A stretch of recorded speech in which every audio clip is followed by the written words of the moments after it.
नमस्कार दोस्तों। आशा करता हूं कि आप सभी स्वस्थ, सुखी और प्रसन्न होंगे। आज मैं आपके लिए लेकर आया हूं तेनालीराम की एक बिल्कुल नई, रहस्य, रोमांच, भावनाओं और अद्भुत बुद्धिमानी से भरपूर कहानी। यह केवल एक मनोरंजक कथा नहीं, बल्कि यह सिखाएगी कि ईमानदारी और सही समय पर लिया गया निर्णय पूरे राज्य की किस्मत बदल सकता है। जरा कल्पना कीजिए, अगर एक गरीब बालक को सड़क पर पड़ा हुआ ऐसा पत्र मिल जाए जिसे पढ़ते ही विजयनगर में युद्ध छिड़ सकता हो। अगर उस पत्र के पीछे कोई ऐसा व्यक्ति हो जिस पर महाराज सबसे ज्यादा विश्वास करते हों, और अगर पूरे राज्य की रक्षा की जिम्मेदारी केवल तेनालीराम की बुद्धिमानी पर आ जाए, तो क्या होगा? आइए जानते हैं। तेनालीराम, बालक माधव और रहस्यमयी पत्र का रहस्य। विजयनगर साम्राज्य की सुबह हमेशा की तरह चहल पहल से भरी हुई थी। बाजार में व्यापारी अपनी दुकानें सजा रहे थे। मिट्टी के बर्तनों की खनक, मसालों की खुशबू और लोगों की हंसी पूरे नगर में गूंज रही थी। इसी भीड़ के बीच लगभग 12 वर्ष का एक बालक दौड़ता हुआ इधर उधर लोगों की मदद कर रहा था। उसका नाम था माधव। माधव गरीब था, लेकिन उसकी सबसे बड़ी दौलत थी उसकी ईमानदारी। उसकी मां वर्षों से बीमार रहती थीं। पिता का देहांत कई वर्ष पहले हो चुका था। माधव सुबह से शाम तक छोटे मोटे काम करके घर चलाता था। कभी किसी व्यापारी का सामान पहुंचाता, तो कभी किसी वृद्ध को नदी तक छोड़ आता। लेकिन उसने आज तक किसी का एक सिक्का भी बेईमानी से नहीं लिया था। पूरे नगर में लोग कहा करते थे, यदि कोई वस्तु खो जाए और माधव को मिल जाए तो समझो वह सुरक्षित अपने मालिक तक पहुंच जाएगी। उस दिन भी माधव एक व्यापारी का सामान देकर लौट रहा था। अचानक उसकी नजर सड़क किनारे पड़े एक छोटे से चमड़े के थैले पर पड़ी। उसने चारों ओर देखा, कोई दिखाई नहीं दिया। उसने थैला उठाया। थैला असामान्य रूप से भारी था। शायद इसमें सोने के सिक्के होंगे, उसने मन ही मन सोचा। लेकिन अगले ही पल उसे अपनी मां की बात याद आई। बेटा, कभी भी किसी और की चीज पर अपना अधिकार मत समझना। माधव ने थैला खोलने की बजाय उसे नगर प्रहरी को देने का निश्चय किया। लेकिन तभी थैले के भीतर से एक मोहरबंद पत्र थोड़ा बाहर निकल आया। उस मोहर पर विजयनगर का नहीं, बल्कि पड़ोसी राज्य कलिंग का राजचिन्ह बना हुआ था। माधव चौंक गया।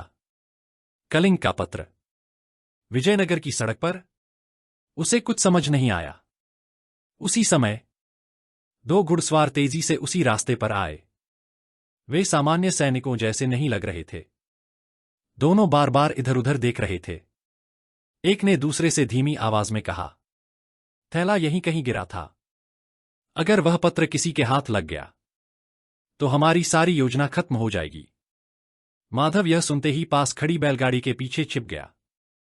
उसका दिल जोर जोर से धड़कने लगा। दोनों घुड़सवार पूरे रास्ते पर कुछ खोजने लगे। एक की नजर लगभग माधव पर पड़ ही गई थी। लेकिन तभी सामने से एक बैलगाड़ी आ गई और दोनों का ध्यान दूसरी ओर चला गया। माधव ने तुरंत मौका देखकर गली की ओर दौड़ लगा दी। वह बिना रुके भागता रहा, जब तक उसे यकीन नहीं हो गया कि कोई उसका पीछा नहीं कर रहा। कुछ देर बाद वह नगर के पुराने शिवालय के पीछे बैठ गया। उसकी सांसें तेज चल रही थीं। उसने पहली बार वह पत्र हाथ में लिया। मोहर अभी भी सुरक्षित थी। क्या मुझे इसे खोलना चाहिए? उसके मन में द्वंद्व शुरू हो गया। अगर इसमें किसी की निजी बात हुई तो? लेकिन अगर इसमें राज्य के लिए कोई खतरा हुआ तो? वह निर्णय नहीं ले पा रहा था। उसी समय मंदिर की सीढ़ियों पर बैठे एक वृद्ध साधु ने उसे देखा। बेटा, क्यों परेशान हो? माधव ने सारी बात बता दी। साधु कुछ क्षण सोचते रहे, फिर बोले, जिस वस्तु का संबंध राज्य से हो उसे किसी बुद्धिमान और विश्वसनीय व्यक्ति तक पहुंचाना ही सबसे बड़ा धर्म है। लेकिन मैं किसके पास जाऊं? साधु मुस्कुराए। विजयनगर में यदि कोई सत्य और असत्य में अंतर कर सकता है तो वह केवल एक ही व्यक्ति है। कौन? तेनालीराम।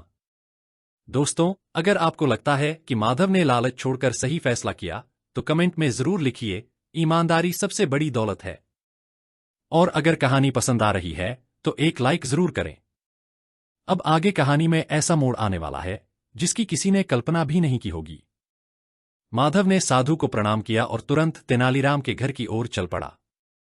लेकिन उसे क्या पता था कि वही दो घुड़सवार दूर से उसका पीछा कर रहे थे। उधर तेनालीराम अपने आंगन में बैठे कुछ बच्चों को पहेलियां सिखा रहे थे। एक बच्चा बोला, अगर कोई झूठ को सच बना दे तो उसे कैसे पहचानेंगे? तेनालीराम मुस्कुराए, झूठ कितना भी सुंदर क्यों न हो, उसके पैरों के निशान कहीं न कहीं छूट ही जाते हैं। इतने में दरवाजे पर तेज दस्तक हुई। ठक ठक ठक।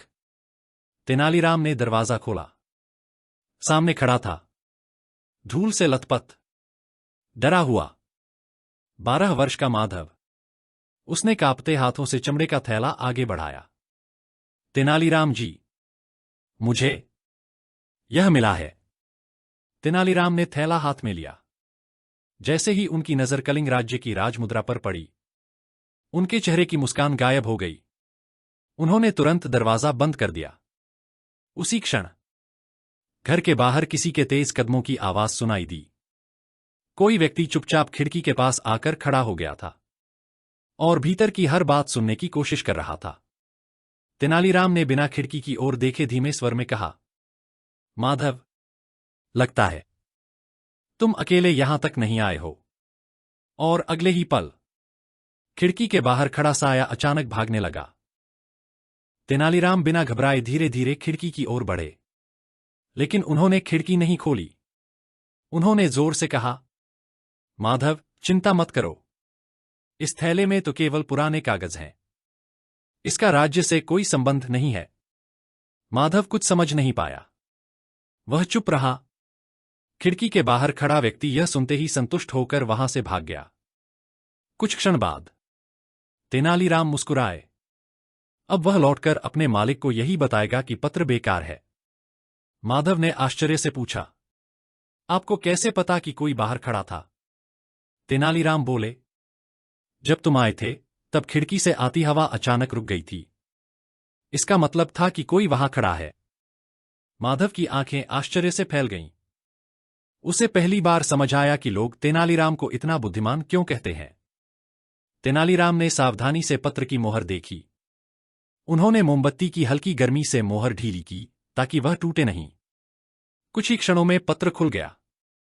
जैसे जैसे तेनालीराम उसे पढ़ते गए, उनके चेहरे का रंग बदलता गया। माधव घबरा गया। क्या हुआ? तेनालीराम ने धीरे से पत्र उसे दिखाया। पत्र में लिखा था, पूर्णिमा की रात उत्तर द्वार खुला रहेगा। सैनिकों को बदलने की व्यवस्था कर दी गई है। महाराज को जीवित पकड़ना आवश्यक है। भीतर का हमारा मित्र बाकी काम आसान कर देगा। नीचे किसी का नाम नहीं था, केवल एक निशान बना था, एक कालाबाज। तेनालीराम गंभीर हो गए। इसका मतलब क्या? महल के अंदर कोई गद्दार मौजूद है। उसी समय बाहर घोड़ों की टापें सुनाई दीं। महल से एक सैनिक संदेश लेकर आया था। महाराज ने आपको तुरंत दरबार में बुलाया है। तेनालीराम ने पत्र फिर से उसी तरह मोड़कर थैले में रख दिया। उन्होंने माधव से कहा, अब से तुम मेरे साथ ही रहोगे। क्या मेरी जान को खतरा है? तेनालीराम मुस्कुराए। जो लोग इस पत्र को ढूंढ रहे हैं, वे तुम्हें जिंदा नहीं छोड़ना चाहेंगे। माधव का गला सूख गया, लेकिन उसने हिम्मत नहीं छोड़ी। दरबार में पहुंचते ही महाराज कृष्णदेवराय बोले, तेनालीराम, कलिंग राज्य से एक दूत आया है। दरबार में एक सजेजे व्यक्ति को लाया गया। उसने झुककर प्रणाम किया। महाराज, हमारा राजा आपके साथ मित्रता चाहता है। तेनालीराम चुपचाप उसे देखते रहे। उन्हें कुछ अजीब लगा। दूत के हाथ पर वही निशान बना था, कालाबाज, लेकिन वह उसे कपड़े से छिपाने की कोशिश कर रहा था। तेनालीराम समझ गए, यह कोई साधारण दूत नहीं। दोस्तों, अब कहानी और भी रोमांचक होने वाली है। अगर आपको लगता है कि तेनालीराम इस रहस्य को सही समय पर सुलझा लेंगे, तो कमेंट में लिखिए, सत्य की हमेशा जीत होती है। और अगर कहानी पसंद आ रही है, तो वीडियो को लाइक करना मत भूलिए। अब आगे होगा पहला बड़ा खुलासा। दरबार समाप्त होने के बाद तेनालीराम सीधे महाराज के निजी कक्ष में पहुंचे। उन्होंने दरवाजा बंद किया। फिर पूरा पत्र महाराज को दिखाया। पत्र पढ़ते ही महाराज का चेहरा कठोर हो गया। यह असंभव है। महाराज, पत्र झूठ नहीं बोलता। लेकिन हमारे अपने लोगों में गद्दार कौन हो सकता है? तेनालीराम कुछ क्षण सोचते रहे। फिर बोले, यदि हम अभी गद्दार को पकड़ने की कोशिश करेंगे तो वह भाग जाएगा। फिर उसे यह विश्वास दिलाना होगा कि उसकी योजना सफल होने वाली है। महाराज मुस्कुराए। यानी अब शिकार नहीं, शिकारी को फंसाने का समय आ गया है। उसी रात तेनालीराम ने पूरे महल में यह खबर फैलवा दी कि पूर्णिमा की रात महाराज शिकार के लिए महल से बाहर जाने वाले हैं। यह खबर केवल कुछ चुनिंदा लोगों को बताई गई। लेकिन अगली सुबह वही खबर पूरे नगर में फैल चुकी थी। तेनालीराम मुस्कुराए। अब यकीन हो गया। महाराज ने पूछा, क्या? गद्दार महल के भीतर ही है और वह हर गुप्त सूचना दुश्मनों तक पहुंचा रहा है। इधर माधव अकेला अपने कमरे में बैठा था। उसे बार बार लग रहा था कि कोई उसका पीछा कर रहा है। अचानक उसने खिड़की के बाहर एक साया देखा। वह धीरे धीरे भीतर आने की कोशिश कर रहा था। माधव घबरा गया। उसने जोर से आवाज लगाई, तेनालीराम जी। लेकिन तब तक खिड़की खुल चुकी थी। एक नकाबपोश भीतर कूद चुका था। उसके हाथ में चमकती हुई कटार थी। वह सीधे माधव की ओर बढ़ा और बोला, पत्र कहाँ है? माधव पीछे हटता गया। कमरे में अब बचने का कोई रास्ता नहीं था। और तभी दरवाजा जोरदार आवाज के साथ खुला। धड़ाम। दरवाजे पर खड़े थे तेनालीराम। लेकिन उनके पीछे खड़ा व्यक्ति देखकर माधव के पैरों तले जमीन खिसक गई, क्योंकि वह कोई सैनिक नहीं, महल का एक वरिष्ठ मंत्री था। जैसे ही नकाबपोश ने माधव की ओर कटार उठाई, धड़ाम, दरवाजा पूरी ताकत से खुला। तेनालीराम भीतर आए। उनके पीछे महल के वरिष्ठ मंत्री सोमदेव और 4 सैनिक खड़े थे। नकाबपोश घबरा गया। उसने तुरंत खिड़की की ओर भागने की कोशिश की। लेकिन तेनालीराम ने मुस्कुराकर कहा, भागने की कोशिश मत करना, क्योंकि जिस रास्ते से तुम अंदर आए हो उसी रास्ते पर मेरे सैनिक पहले से मौजूद हैं। नकाबपोश एक पल के लिए ठिठक गया। उसी क्षण सैनिकों ने उसे चारों ओर से घेर लिया। कुछ ही देर की झड़प के बाद उसकी कटार जमीन पर गिर चुकी थी। उसका चेहरा भी बेनकाब हो गया। सभी चौंक गए। वह महल का सैनिक नहीं था, बल्कि कलिंग राज्य का प्रशिक्षित जासूस था। महाराज को तुरंत सूचना भेजी गई। कुछ ही देर में राजदरबार का गुप्त कक्ष भर गया। नकाबपोश को सामने खड़ा किया गया। महाराज ने कठोर स्वर में पूछा, सच बताओ, तुम्हें किसने भेजा है? जासूस चुप रहा। तेनालीराम मुस्कुराए। उन्होंने पानी का एक गिलास उसके सामने रख दिया। पानी पी लो। जासूस हैरान था। मैंने तुम्हें पानी इसलिए नहीं दिया कि मुझे तुम पर दया आ गई है, बल्कि इसलिए कि प्यासा आदमी ज्यादा देर तक झूठ नहीं बोल पाता।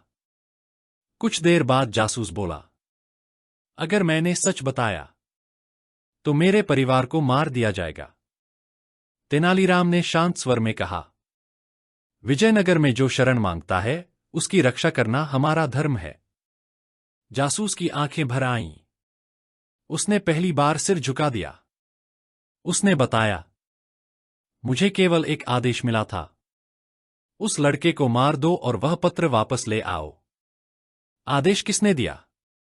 मैं उसका चेहरा कभी नहीं देख पाया। हमेशा एक ही निशान मिलता था, कालाबाज। तेनालीराम सोच में पड़ गए। इसका मतलब गद्दार इतना चालाक है कि अपने ही लोगों के सामने नहीं आता। महाराज चिंतित हो गए।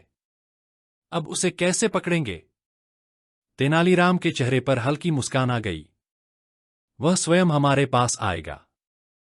दोस्तों, अगर आपको लगता है कि बुद्धिमानी केवल किताबों से नहीं, बल्कि धैर्य और सही समय पर सही निर्णय लेने से आती है, तो वीडियो को एक लाइक जरूर करें और कमेंट में लिखिए, धैर्य ही सबसे बड़ी ताकत है। अब शुरू होने वाला है असली खेल। उसी शाम तेनालीराम ने महल के केवल 5 लोगों को एक गुप्त योजना बताई। उन्होंने कहा, आज आधी रात को महाराज उत्तर द्वार से बाहर जाएंगे। असलियत यह थी, महाराज कहीं नहीं जाने वाले थे। यह केवल एक जाल था। तेनालीराम देखना चाहते थे कि यह खबर किसके माध्यम से दुश्मनों तक पहुंचती है। रात धीरे धीरे गहराने लगी।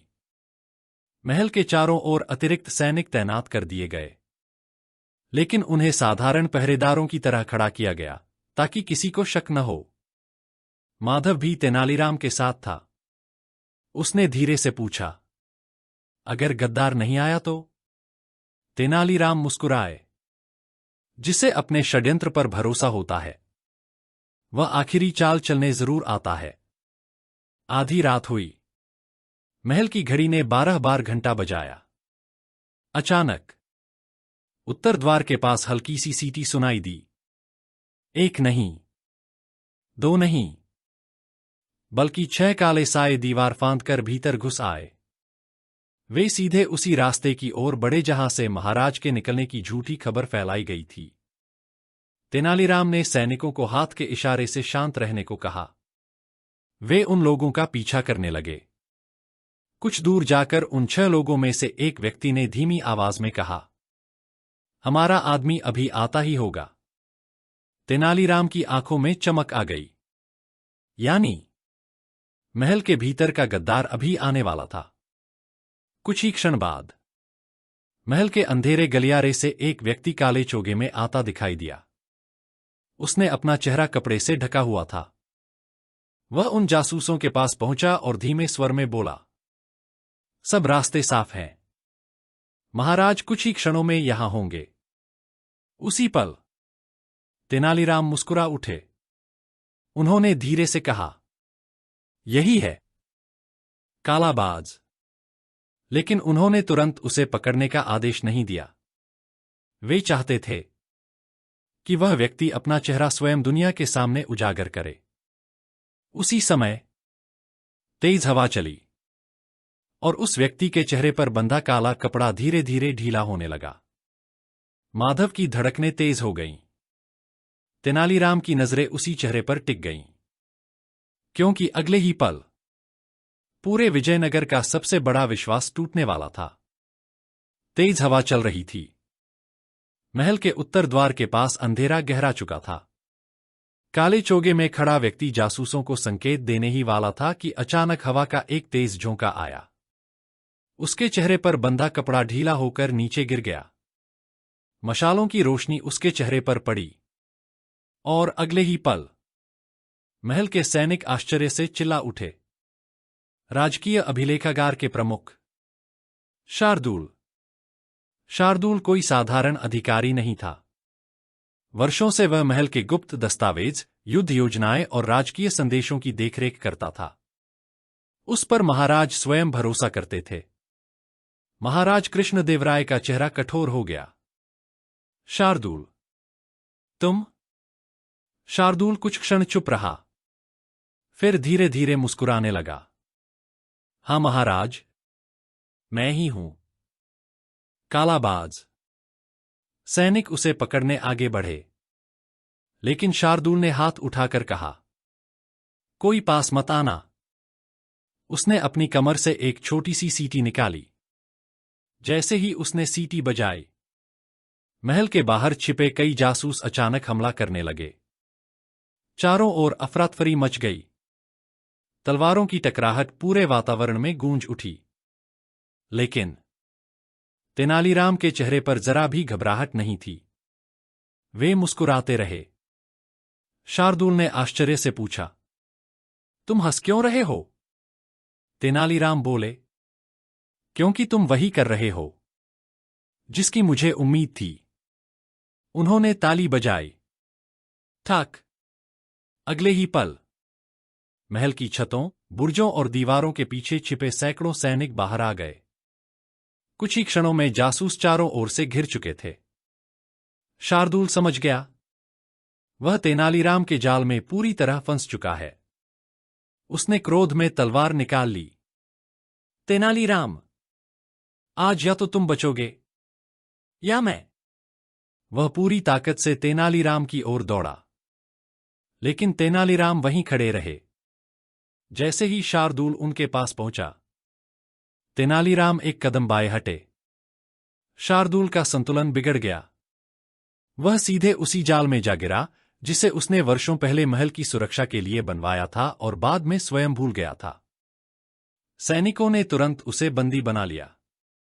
दोस्तों, अगर आपको लगता है कि छल और विश्वासघात चाहे जितना ताकतवर दिखाई दे, अंत में जीत हमेशा सत्य और बुद्धि की होती है, तो वीडियो को लाइक जरूर करें और कमेंट में लिखिए सत्य की विजय। अब देखते हैं इस कहानी का सबसे भावुक पल। अगली सुबह पूरा राज दरबार भरा हुआ था। शार्दूल और उसके सभी साथी बंदी बनाकर लाए गए। महाराज ने गंभीर स्वर में पूछा, इतना सम्मान मिलने के बाद भी तुमने राज्य से विश्वासघात क्यों किया? शार्दूल ने सिर झुका लिया। महाराज, मुझे धन का लालच था। कलिंग के राजा ने मुझे सोना, जागीर और ऊंचा पद देने का वादा किया था। महाराज की आंखों में निराशा थी। जिस व्यक्ति को अपने राजा का विश्वास मिल जाए, उसे दुनिया का कोई धन खरीद नहीं सकता। लेकिन तुम बिक गए। शार्दूल के पास कोई उत्तर नहीं था। महाराज ने तेनालीराम की ओर देखा। यदि माधव यह पत्र अपने पास रख लेता, या यदि वह किसी लालच में आ जाता, तो आज हमारा राज्य संकट में होता। तेनालीराम मुस्कुराए। महाराज, आज इस राज्य को मैंने नहीं, इस छोटे से बालक की ईमानदारी ने बचाया है। पूरा दरबार माधव की ओर देखने लगा। माधव घबरा गया। उसने सिर झुका लिया। महाराज स्वयं सिंहासन से उतरकर उसके पास आए। उन्होंने उसके कंधे पर हाथ रखा। बेटा, आज से तुम केवल एक गरीब बालक नहीं, विजयनगर के सच्चे वीर हो। उन्होंने घोषणा की, आज से माधव की पढ़ाई और उसके परिवार की पूरी जिम्मेदारी राजकोष उठाएगा। दरबार तालियों से गूंज उठा। माधव की आंखों से खुशी के आंसू बह निकले। महाराज, मैंने तो केवल अपना कर्तव्य निभाया। तेनालीराम मुस्कुराकर बोले, यही तो सबसे बड़े इंसान की पहचान होती है, जो अपना कर्तव्य निभाकर भी उसका घमंड नहीं करता।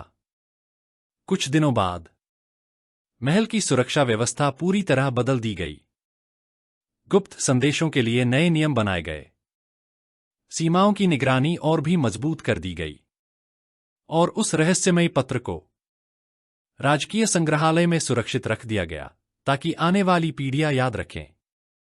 एक ईमानदार बालक का सही निर्णय पूरे राज्य का भविष्य बदल सकता है। कहानी की सीख, ईमानदारी कभी छोटी नहीं होती। कभी कभी एक सच्चा निर्णय हजारों तलवारों से भी अधिक शक्तिशाली साबित होता है। बुद्धिमानी केवल समस्याओं का समाधान ढूंढने में नहीं, बल्कि सही व्यक्ति पर विश्वास करने और सही समय पर सही निर्णय लेने में भी होती है। तो दोस्तों, यह थी तेनालीराम, बालक माधव और रहस्यमयी पत्र का रहस्य। अगर आपको यह कहानी पसंद आई हो, तो इसे अपने मित्रों और परिवार के साथ जरूर साझा करें। कमेंट में हमें बताइए कि इस कहानी का आपका सबसे पसंदीदा पात्र कौन था, तेनालीराम, माधव या महाराज कृष्णदेवराय। और अगर आप तेनालीराम की ऐसी ही नई रहस्य, रोमांच और सीख से भरपूर कहानियां सुनना चाहते हैं, तो चैनल को सब्सक्राइब करें, बेल आइकन दबाएं, ताकि अगली कहानी का कोई भी भाग आपसे छूट न जाए। जल्द ही फिर मिलेंगे एक नई कहानी, नए रहस्य और तेनालीराम की एक और अद्भुत बुद्धिमानी के साथ। तब तक के लिए अपना और अपने परिवार का ध्यान रखिए। नमस्कार।